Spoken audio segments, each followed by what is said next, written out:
Eu comecei a ler um livro do Drummond Lacerda que tem por título, Fora do Alcance das Crianças.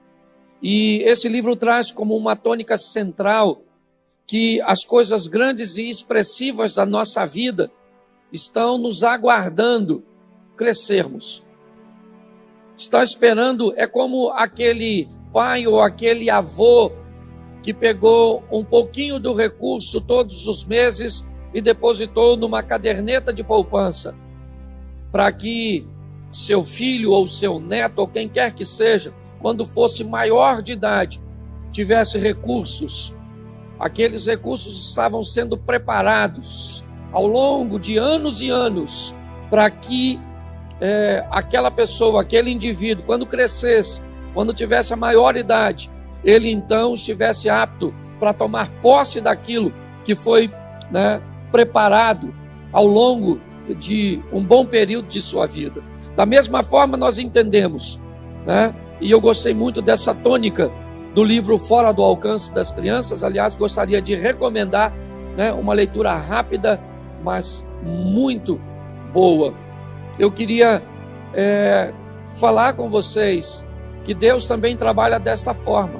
Muitas coisas que gostaríamos de viver, muitas coisas que Deus preparou para nós, pois a Bíblia diz que tudo estava preparado antes da fundação do mundo. O sangue de Cristo já era reconhecido ou conhecido antes da fundação do mundo, diz 1 Pedro, mas muitas coisas que não vivemos porque não temos maturidade. Deus está nos aguardando, crescermos e não nos tornarmos maior dos 18, dos 21, mas amadurecer a nossa mente para que possamos deixar de ser crianças e termos acesso àquilo que Deus tem a nos oferecer. A grande virtude, e é isso que eu quero, essa tônica que eu quero tomar com você, está no nosso poder de recuperação.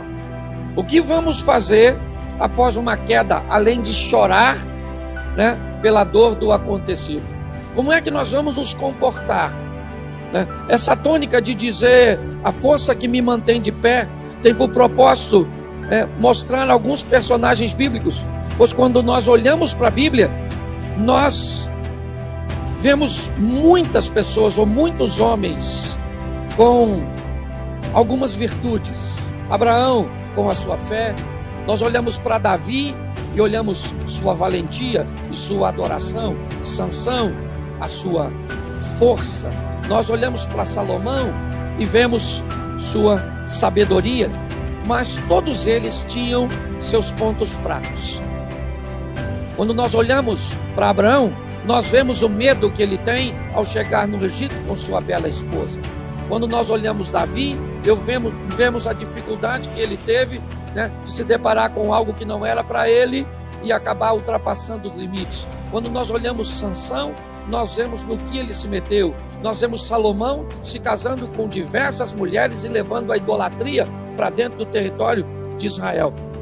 Então, baseado em Davi, Abraão, Sansão e Salomão, nós podemos identificar uma coisa que eu acho que já vale a pena observar. Nós também temos o nosso ponto fraco. Descubra qual é o seu, e isso vai te facilitar bastante nesse processo de crescimento. Aprenda que mais que um ponto fraco, existe um ambiente em que esse ponto fraco aflora com mais facilidade. Então, mais que o ponto fraco, eu já sei onde eu sou fraco. Isso é muito importante. Mas é muito importante também você saber se existe um ambiente onde isso se manifesta ou se aflora, onde essa tentação consegue ficar maior que você. Ok? Isso pode acontecer, por exemplo, num bar. Isso pode acontecer, por exemplo, numa rede social. Isso pode acontecer com você na ociosidade, como pegou Davi, o tempo que os reis iam à guerra, ele estava ocioso nos corredores do palácio. Nós podemos verificar que algumas pessoas enfrentarão ambientes sozinhos. Se ficar sozinho, se masturba. Se ficar sozinho, ver pornografia. Se ficar sozinho, sempre a solidão, às vezes, ela não é o seu ponto fraco. Ela é o ambiente onde o seu ponto fraco se manifesta. Conhecer o seu ponto fraco é importante, mas sem entender e fazer a leitura de onde ele se manifesta com mais facilidade, também é muito importante. Ou seja, também tem aqueles que, se estiverem sozinhos, vão bem, mas basta se misturar com determinadas pessoas, que aí as coisas começam a se complicar. Ou seja, enquanto uns são, ou enfrentam seu ambiente de dificuldade de forma solitária, outros com determinadas pessoas que não deveriam fazer parte de sua vida. Tem pessoas que vão ter problema em ambientes de rejeição, de indiferença.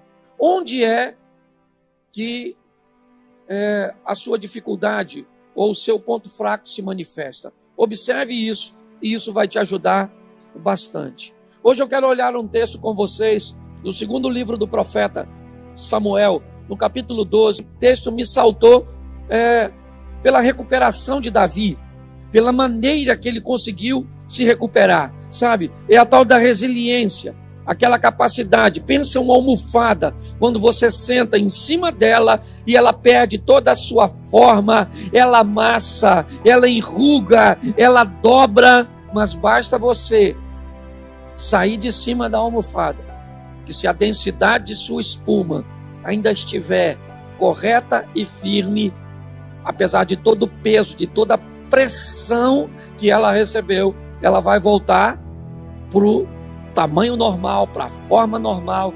Essa é a grande faceta da vida.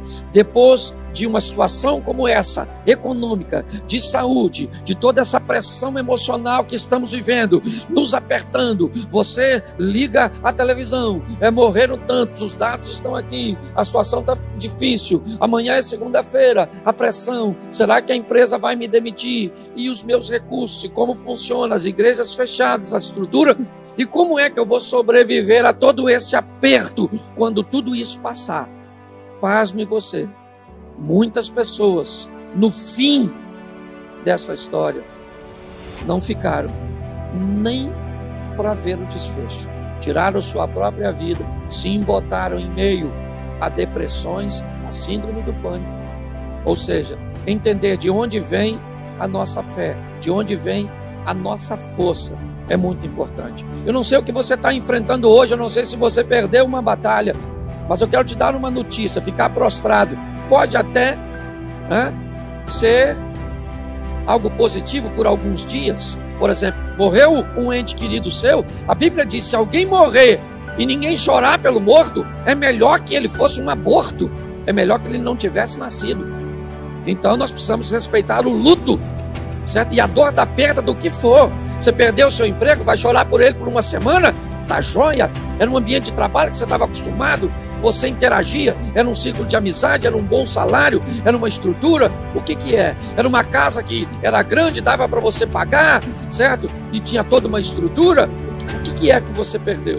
Seja o que for que você perdeu, você tem todo o direito de usar um tempo da sua vida para chorar pelo perdido. Primeiro, porque isso demonstra que há valor, que você sabe valorizar as coisas. Sejam pessoas, sejam animais, sejam objetos, ok? Todos eles, quando saem da sua vida, ele te dá o direito de sentir que partiu. Até pessoas ruins, quando saem da nossa vida, mesmo sendo ruins, às vezes deixam sentimentos bons. Então, se você vai chorar uma semana, tá joia, porque perdeu o emprego, show de bola. Agora, se você quer chorar um ano, aí vai ser difícil. Se você quer chorar um mês, 2, porque perdeu um ente querido, tá joia. Se você quer continuar até um pouco triste, introvertido, um pouco mais de tempo, também tá bom.